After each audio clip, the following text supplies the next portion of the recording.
Hello friends, my name is Ajay Kumar and I'm here with Financial Management, Nature and Scope in UGC NET Unit 4. आज हम पढ़ेंगे nature and scope of financial management. आज के time में finance की requirement business के हर aspect में पड़ती है। वेदर इवन बिजनेस को कंटिन्यू करना है और एक्सपेंड करना है, मनी की रिक्वायरमेंट कभी भी ख़त्म नहीं होती। और बिजनेस में कोई भी एक्टिविटी है, whether it is production, marketing और we need to take staff for our business purpose. So finance की ज़रूरत एवरी एस्पेक्ट में पड़ती है। तो फाइनेंस को हम कह सकते हैं it is an art and science of management of money. तो हम पढ़ते हैं meaning of financial management. Finance के अंदर हमें यह भी देखना होता है कि कहाँ से हमें पैसा लेना है, कहाँ से मीन्स ले रहे हैं पैसा, और कहाँ हमें इसे यूज़ करना है, means how we are utilising the amount. That's why we call it management of finance. As it is called in this definition, financial management is concerned with managerial activities related to procurement and proper utilization of funds for the business purpose. Means business को चलाने के लिए हम funds का कैसे procurement करते हैं और कैसा उसका प्रॉपर यूटिलाइजेशन कर रहे हैं। Now the approaches of financial functions, ये भी एक इम्पोर्टेंट एस्पेक्ट है फॉर द बिजनेस पर्पज़ के लिए। इसकी दो अप्रोचेज़ हैं। First one is traditional approach and second one is modern approach. तो इसका हम डिटेल से डिस्कस करते हैं। जो ट्रेडिशनल अप्रोच है उसको हम कहते हैं एक तरह से जो ट्रेडिशनल अप्रोच है इसको हम बोलेंगे corporation finance, and it is came into the existence in 1920 to 1930। ये 1920 से 1930 के बीच में आई थी। और जो ट्रेडिशनल अप्रोच है, ये फिनेंशियल मैनेजमेंट की डेफिनेशन इसमें बहुत नैरो दी हुई है। The main concentration in this approach means how to procure the funds. ठीक है, जैसे प्रोक्योरमेंट ऑफ फंड्स है तो हम इसके बारे में ही पढ़ेंगे इसमें कि भाई जो ट्रेडिशनल अप्रोच है इसमें फंड्स को प्रोक्योरमेंट पे ज़्यादा इंपॉर्टेंस दी जाती थी। इस अप्रोच में फ़ंड यूटिलाइजेशन के बारे में बिल्कुल भी नहीं सोचते थे। ट्रेडिशनल अप्रोच को कई कारणों से क्रिटिसाइज़ भी किया हुआ है। एक तो लोग मानते थे कि यह आउटसाइडर लुकिंग अप्रोच है, इसमें बस ध्यान दिया जाता था कि फ़ंड्स कहाँ कहाँ से कलेक्ट किया जाता है, ठीक है, और फंड कहाँ कहाँ से कलेक्ट करना है, और इसकी इंटरनल एक्टिविटीज़ को टोटली इग्नोर किया जाता था। सो हम कह सकते हैं कि sorry like nowadays the allocation of funds, right, कि जो एलोकेशन ऑफ फंड्स है आज के टाइम पे इसको बहुत ही ज़्यादा इम्पोर्टेंस दी जाती है। But on this approach in the traditional approach in 1920 to 1930 इस अप्रोच को मीन्स जो एलोकेशन ऑफ फंड्स है इस चीज़ को भी काफ़ी इग्नोर किया जाता था। क्योंकि अब आप देख सकते हैं कि फॉर बिज़नेस को रन करने के लिए फ़ंड्स का इकट्ठा करना ज़रूरी होता है, और इसका कहाँ पे हम यूज़ कर रहे हैं ये भी उससे ज़्यादा ज़रूरी होता है। तो इस अप्रोच को इसीलिए क्रिटिसाइज़ किया गया है क्योंकि वहाँ पर ओनली हम एलोकेशन ऑफ फंड्स के बारे में ही ज़्यादा सोचते थे, इसीलिए भी इसको क्रिटिसाइज़ किया गया है। सो इसमें क्या है, no importance to routine financial problems. अब आप कह सकते हैं मीन्स हम क्या कह सकते हैं कि जो फिनेंशियल प्रॉब्लम्स होती हैं आज के टाइम पे, जो भी हम पैसा कहाँ पे लगाना है, कहाँ से आया है, या फिर किस एस्पेक्ट में हम बिज़नेस के पैसे को लगा रहे हैं जिससे कि हमें बेटर रिटर्न हो सके इन अ लॉन्ग टर्म, कि लंबे समय में हमें कैसे प्रॉफिट हो सकता है, ये इस चीज़ को इस अप्रोच में बिल्कुल नकारा गया था।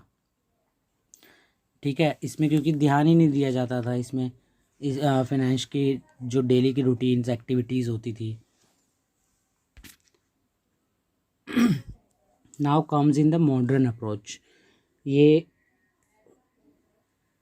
फिनेंशियल मैनेजमेंट में मॉडर्न अप्रोच को बहुत ही इम्पोर्टेंस दी गई है, क्योंकि आजकल की जितनी भी बिज़नेस की एक्टिविटीज़ होती हैं उन्हीं में मॉडर्न अप्रोच इम्प्लीमेंट की जाती है।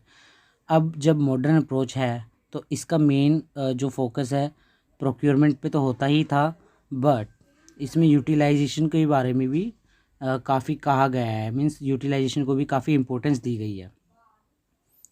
Means proper balance of like profitability, liquidity and safety should be activated means कैसे सेफ्टी को अचीव किया जा सकता है और कैसे नहीं।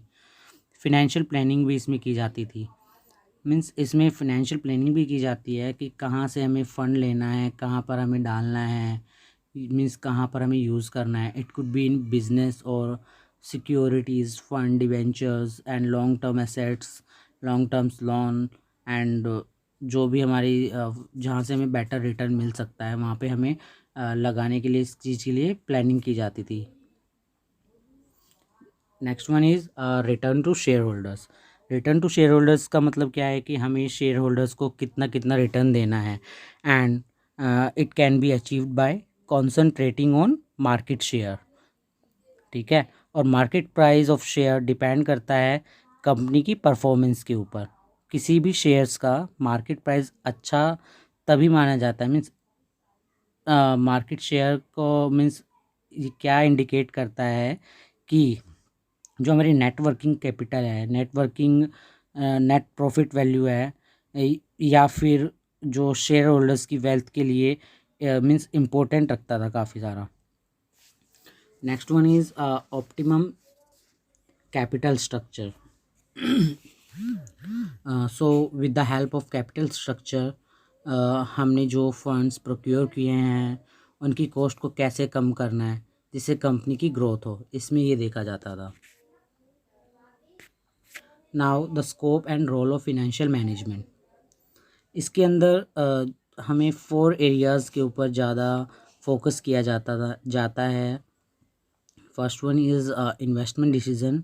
इन्वेस्टमेंट डिसीज़न में क्या होता है कि टोटल हमारी जो फिनेंशियल रिक्वायरमेंट है वो क्या है, मीन्स हमें पैसा कहाँ पर लगाना है और हमें कितने पैसे की ज़रूरत है बिज़नेस को रन करने के लिए। ठीक है, कि लाइक कि कितना पैसा फिक्स एसेट में लगाना है और कितना पैसा वर्किंग कैपिटल में इन्वेस्ट करना है। ठीक है, so investment decision comprises of capital budgeting and current assets decision. ठीक है, सो जो ये कैपिटल बजटिंग डिसीजन है ये बहुत ही ज़्यादा इम्पोर्टेंट है because they relate allocation of capital and commit funds in long term assets. ठीक है, जिनका मीन्स लाइक जिनका बेनिफिट हमें लॉन्ग टर्म में मिल सकता है। कैपिटल बजटिंग में इन्वेस्ट करना थोड़ा सा रिस्की होता है फ्रेंड्स, इसीलिए जो फिनेंशियल मैनेजर होते हैं कुछ इन्वेस्ट करने के लिए मीन्स थोड़ा बहुत प्रॉफिट लेने के लिए ताकि उनको ज़्यादा लॉस ना हो तो वो वर्किंग कैपिटल में भी इन्वेस्ट कर देते हैं। अब आता है financial decision, sorry working capital decision. So there are two concept of working capital. First is gross working capital and the next one is net working capital. So both are the concepts are relating with short term financial decision. ठीक है, and जो gross working capital होती है ये क्या होती है जब फर्म को मीन्स कैपिटल एसेट में, ठीक है, कैपिटल एसेट में इन्वेस्ट करना होता है। कैपिटल एसेट्स यानी कि जो करंट एसेट्स होती है उनमें इन्वेस्ट करना होता है तो उसे हम क्या कहेंगे, ग्रोस वर्किंग कैपिटल। लाइक हमें कैश को डेट में इन्वेस्ट करना है, इन्वेंट्रीज़ में करना है, शॉर्ट टर्म सिक्योरिटीज़ में करना है। ठीक है, और जो नेट वर्किंग कैपिटल होती है वो क्या होता है, it is a like difference between current assets and current liabilities. And जो करंट लाइबिलिटी होती है means current liability means which are likely to be mature for a payment within an accounting year। ठीक है, यानी कि जो हमारे जो अकाउंटिंग ईयर के अंदर ही इसकी पेमेंट की जानी चाहिए।